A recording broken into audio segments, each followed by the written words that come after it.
Okay, today we are diving into a really critical part of a child's health, one that pretty much works silently in the background. We're talking about their kidneys. And to really get what happens when things go wrong, we first have to appreciate the incredible job they do when everything is going right.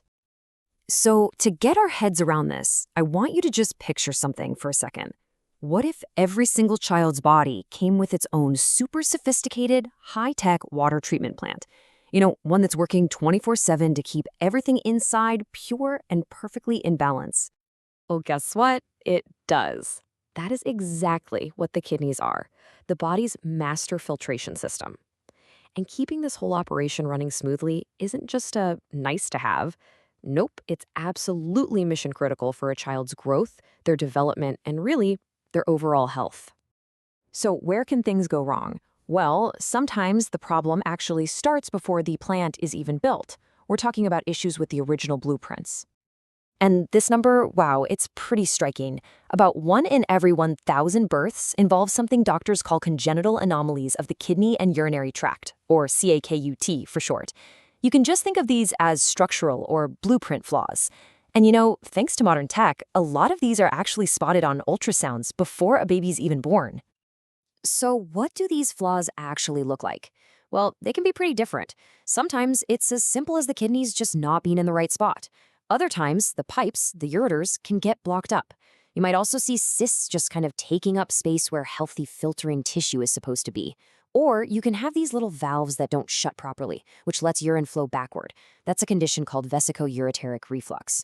The bottom line here is that any of these structural issues can throw the whole system out of whack. But even if the plant's design is absolutely perfect, it can still run into trouble. And the most common one? Think of it like a bacterial contamination that gets into the plumbing. We're talking about urinary tract infections, or UTIs. And UTIs are way more common in kids than you might think. Before they even hit age 6, up to 7% of girls and 2% of boys will have had at least one. So yeah, they're more frequent in girls, but it's a really significant issue for all young children. This right here is exactly why doctors take UTIs in children so seriously. Get this, up to half of children with a UTI have a structural abnormality of their urinary tract. That means what looks like a simple infection could actually be a huge red flag, a warning sign of one of those hidden blueprint flaws we were just talking about. So the response is this really logical step-by-step investigation. It all starts with recognizing the symptoms, and in babies, that can be super vague, like just a fever or not wanting to eat. Then, you've got to get a clean urine sample to figure out exactly what bacteria you're dealing with. But it doesn't stop there. The final and most critical step is to investigate for any underlying causes, just to be sure there isn't a bigger structural problem hiding in the background. Okay, so we've covered blueprint flaws and we've covered system contamination. Now let's get to the most delicate, most high-tech part of the whole plant, the filters themselves. What happens when that core machinery starts to break down? Right. See, when the kidney's tiny little filters, they're called the glomeruli, get damaged, they can start to leak stuff that's supposed to stay in the blood. And that leads to two very different problems. If they start leaking protein, it's called proteinuria. A big sign of that is foamy urine, and it points to something called nephrotic syndrome. But if the filters start leaking blood, that's called hematuria. That can turn the urine brown or even red, and it's a clue for a condition called glomerulonephritis. So, two different leaks, two totally different sets of clues. But wait, how would a parent ever even spot something like leaking protein?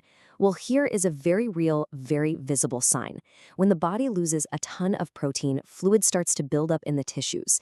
And one of the first, most telltale signs of this is periorbital edema, which is just a fancy way of saying puffy eyes, especially right when they wake up in the morning.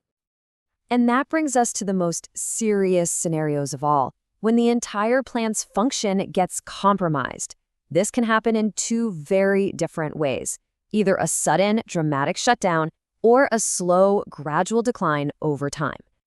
Okay, so on one hand, you've got acute kidney injury, or AKI. Think of this like a temporary emergency plant shutdown. It's often caused by something like severe dehydration. The key here is that it's often reversible if you fix what caused it. Then, on the other hand, you have chronic kidney disease, or CKD. This is totally different. It's a gradual, progressive, and irreversible decline in the plant's efficiency, and that has huge long-term consequences, especially for a child's growth. So, we've walked through blueprint flaws, infections, filter malfunctions, and even total system failure. Let's pull all this together and talk about the single most important theme that's been running through this whole story.